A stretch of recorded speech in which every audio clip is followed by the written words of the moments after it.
My name is Jason Eggleston, and this is my Sasquatch story.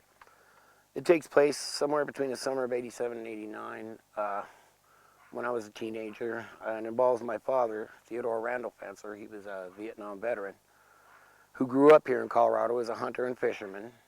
He got drafted, went to Vietnam. He became CID, Central Intelligence, and he ran black ops in and out of Laos and Cambodia, killing death squads that were killing our troops.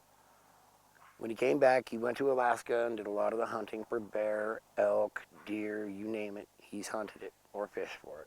Same here in Colorado. Fast forward to the summer I mentioned. The whole family, my sister, my mom, me, my father, were out by Taylor Reservoir. I'd say just a couple miles away from the reservoir up on Taylor River. Because I'll never forget, it was about 300 yards from the Taylor River where our camp was. There was a big unfinished lean-to in the woods and a small clearing of 2 ridges on each side. And we'd fished up in that area for a lot and made that our kind of every summer camping place. Until one summer, I'll never forget, we'd been doing the family thing, and my sister and my mom were in the tent asleep, and I was laying out by the fire, and my dad was doing some last-minute camp stuff. And I was awoken to my dad kneeling next to me with the rifle pointed up to the ridge just to the other side of us, looking up, panicked, nudging me, telling me, "Bud, you got to wake up." And I'm like, why? He kind of shocked me. He's holding my little Marlin 22 rifle. I'm like, what's going on? He's like, there's something stalking the camp up on the ridge. I'm like, well, okay. He goes, it's big. And I asked him, well, couldn't it be a bear or an elk or something? He goes, that depends. Is it walking on 2 feet? I know when I'm being hunted, when I'm being sized up. So I took his word for it, and he told me the plan was to get the camp packed up real quick, and then wake my mom and my sister, get them put into the car, and we got ready to take off. And what was funny is before all this happened, anybody would mention Sasquatch, my stepdad, Randy, bless his heart, he would freak out and start going off and say, it's people's imagination, they don't know what they're talking about, blah, blah, blah. I've been all over these mountains and never seen nothing. But after this account, I'll never forget, whenever people would mention Sasquatch, my dad would even say, I think there's something to that, because I don't know what it was that night, but it wasn't anything I'd ever encountered. And it actually scared him, and which in turn scared me. So that there's pretty much what happened. So, any questions, sir? Yeah, so can you go over a little bit like how you actually heard? Well, when I was woke up, I heard something, didn't think much of it, but when he's looking up, he goes, it's big, and I kept hearing it go pace back and forth, and it was big. I could hear it, the distinct and the deadfall, because we had gathered firewood from around. So I had kind of familiar with the area around, and the deadfall that was being broken and being stepped on was pretty good size. So was it just breaking, like stepping on, or did it sound like it was actually like breaking branches as well? A little of both, it was just depending where he was stepping, just right back and forth, kind of like right at the top of the ridge, whatever it was intent on us. It wasn't moving on. It was back and forth. That's what caught my attention, and my dad's probably at first. So your dad, like that's why he thought like he was being hunted, because it kept pacing back and forth. Yeah, and like waiting. Yeah, and it was on 2 feet. That's what worried him. Being in, like he had told me later down the years, that being in Vietnam, he knew when he was being hunted. He could tell when he was, just combat experience. And he said that instinct kicked in right there, and he goes, that was something at that point he hadn't felt in over 15 years, which made him panic. Yeah. When you're being hunted or sized up, and you got your family there, and looking back on it, that little 22 Marlin probably wouldn't have done too much, but tick it off real good. I believe that. And so, you guys ever went up there again, right? or did you go back? Me and my dad went back. We didn't bring my sister or my mom, but we went back, and we actually had like a camper on the back of a truck back. Did he seem different though? That like, you went there again? Well, my dad was a little skittish. He wanted to make sure the fire was out and any foodstuffs and all was in the camper with us. You know, didn't want to give anything, bears, whatnot, any reason to be in the camp. So, yeah, but I'm almost convinced, looking back now, that that was a Sasquatch. Because, yeah, like I said, my dad's whole opinion about Sasquatch changed after that. Have any other? Did you ever hear anything else? Did you ever see anything else that just was kind of out of the norm? That I didn't. I just heard the traipsing and, you know, the back and forth, you know, which was really odd because most wildlife, they just pass by and go, you know. That's why you don't stick around. Yeah, they don't stick around, you know. Even curious bear would have taken off after, you know, about 5 minutes. But Oh yeah. according to my dad, it had went back and forth like twice, and that's what made him like, what's going on? He heard the 2 footsteps wandering anyway, and then, you know, what's going on? And that after he heard it back and forth a couple times, that's when he grabbed my rifle and woke me up and said, okay, there's something going on and I don't like it. How long do you think this lasted? I'd say for about 10, 15 minutes before I woke up, and then for maybe another 10 after I woke up, because I was pretty quick about packing that camp up and getting out of there. See my dad scared like that, yeah, I was kind of scared myself. At that point, I'd never seen that man afraid of anything in my life. Awesome. That's it? Yeah. Yep. Well, thank you Thank so you so much. Yeah, hey, thanks. All right, assessment time. I'm, first of all, very thankful that Jason came forward to share his experience. And for me, it's relatable because his father was prior military, had a lot of combat experience, it was trained in a specific manner. And one of those trainings, you know, that you learn is not to be in a vulnerable position when you're dealing with an enemy. And so you're always looking away, you're always placing yourself in a place where you have a good egress routes, good approach routes that are well defendable. So that's what you do, like in war. You know, that's what you do to survive. So when you come back, and you've been back for years, you know, you start getting complacent because you're in a place where you feel safe, where you can drop your guard, and you find areas where you feel at peace. You know, like out in the woods. Like for myself, for example, that's where I find peace and serenity. And I understand there's dangers there, but I feel relatively safe compared to a combat zone, and so I'm not always on guard, expecting some enemy to be trying to come and approach me. You know, I'm just expecting and dealing with known animals. So I can relate to him when he realizes that there's something out there that's watching them. That's not only watching them, but it's scoping them out. It's moving up on the ridge line or up the hill and staying covered and concealed, and just, you know, sizing them up.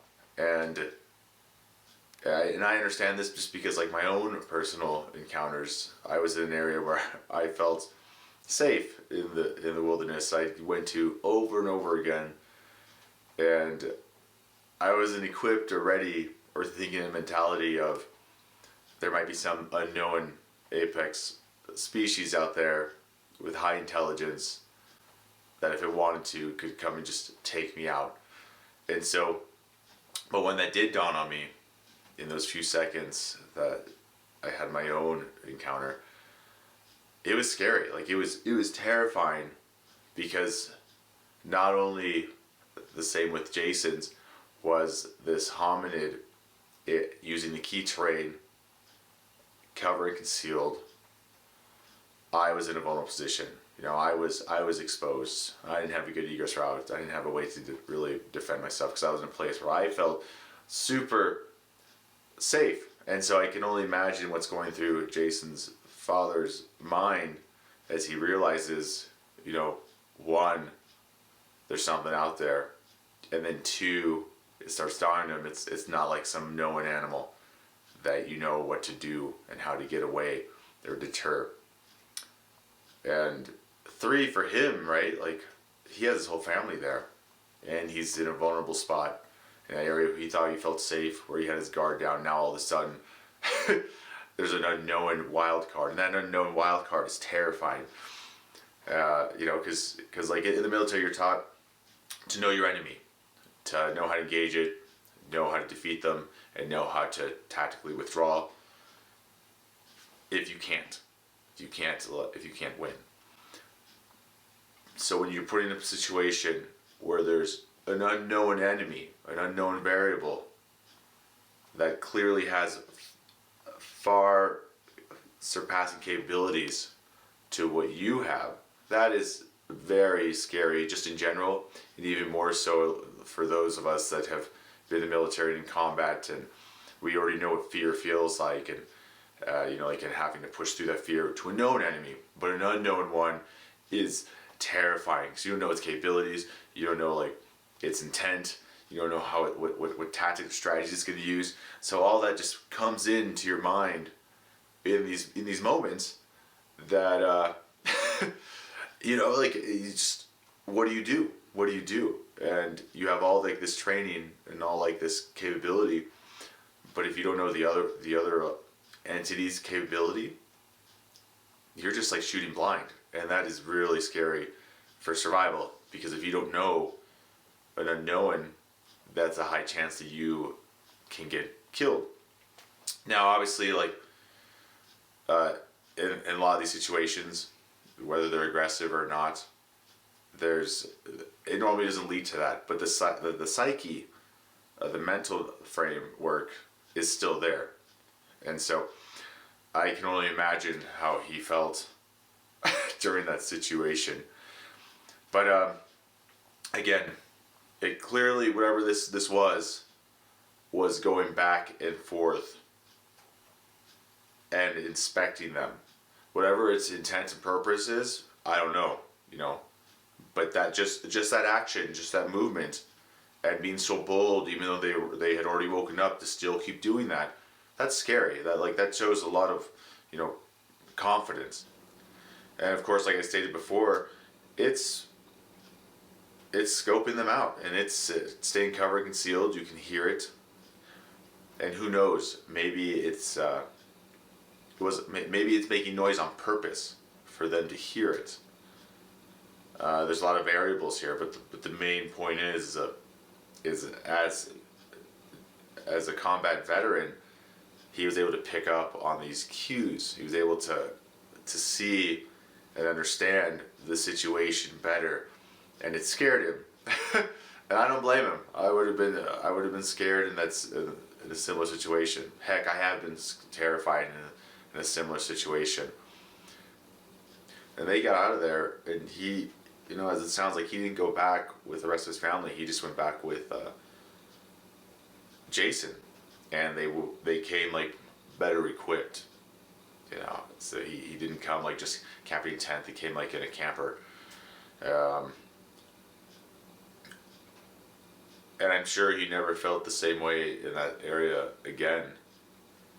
Because you know, like, it's a terrifying moment to realize that something similar to you, except better in all kinds of ways, you know, like biologically and physically, to be able to outcompete you in that environment, you know, you just feel really vulnerable because you are at their mercy.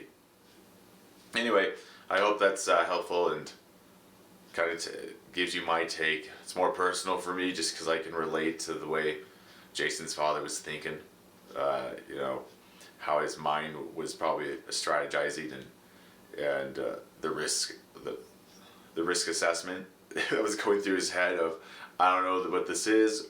I have, you know, we're vulnerable. I have my whole family here.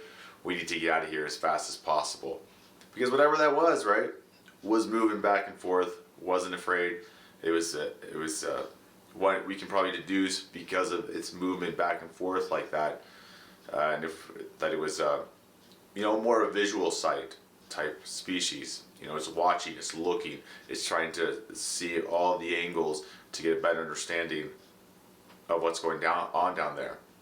And its intent may not have been to hunt, but that's what we do when we approach an enemy encampment. Well, we go all around it, we check as much as we can, staying covered, concealed, before we attack or go back from our recon to decide what our next plan of action is. So whatever that was visually inspecting the area and reconning it. And if it was making noise, it may have been doing that on purpose as an intimidation tactic, a show of force. I don't know. I'm speculating. So I think his dad did the right thing. I mean, that's what I did when I ran into something that I couldn't just write off, that scared me because it was big and powerful. So that's my take on it. And again, that's why we need to know more about this hominid species, so we don't have these fears, because we don't know what its intent was. We just know that it was inspecting the area, and it was staying well hidden and had all the high ground, all the key terrain. But if we understood the behaviors of this species, what evidence it makes on the environment, what noises it makes, signs that it's around, you name it, then when we have an experience like this that's traumatizing, if we knew more, we might know, like, hey, that's totally natural, it doesn't mean you any harm, it's just checking you out, it's going to go away, and we know they're real. So we could be like, oh, it's just a Sasquatch coming through the area, just checking us out, no big deal. But because it's an unknown, it's scary, because we don't know how it operates, we don't know its behaviors, we don't know enough about it, we don't feel safe in the woods. And so the more we learn about it, and the more we are able to understand the species, the safer we'll all be. Because then we'll know what to do if we come into a challenging situation. We'll know what to do to avoid them. We'll know what to do if they're around. We'll have the knowledge is what we're missing to feel safe in the wilderness. Anyway, thank you, Jason, again. And if you have any experiences or encounters that you'd like me to share, or just talk to me about, because the more we know, the more we learn, the better. So send me an email at encounters@modernexplorer.me, and let's talk. Talk to me. So I know I haven't been as engaging with the comments I'd like to be. I'm trying. Just there's a lot going on right now. School. I'm moving to an area closer to my field site, where I've been doing a lot of field work the last few years, so I can get there more efficiently this summer. Sometimes the comments don't come up. I don't know, it'll show me in the notifications, and then I'll try to go to it, and it'll be missing. So if I don't respond to you, or if I forgot to respond to one of your comments, let me know. Drop me a line. There's hundreds and hundreds of comments going on, and I really appreciate it. But if I haven't responded, you want me to respond, go back to that comment and just tag me in there and be like, hey, wait for a response, because I'll forget. Sometimes YouTube just won't show me. Like I said, sometimes it'll show me the notifications, but when I click on it, it won't go there, which means that it's YouTube's having an issue, which it does a lot, or you delete the comment. So I never know. So be patient with me. Let me know if I forget. Send me a reminder. You can email me if you'd like. But just so you know, I'm not trying to ignore you. I just have a lot going on, and sometimes I forget. So let me know what you think. What are your assessments? What are your thoughts on this eyewitness testimony? And join me next time. Thank you so much.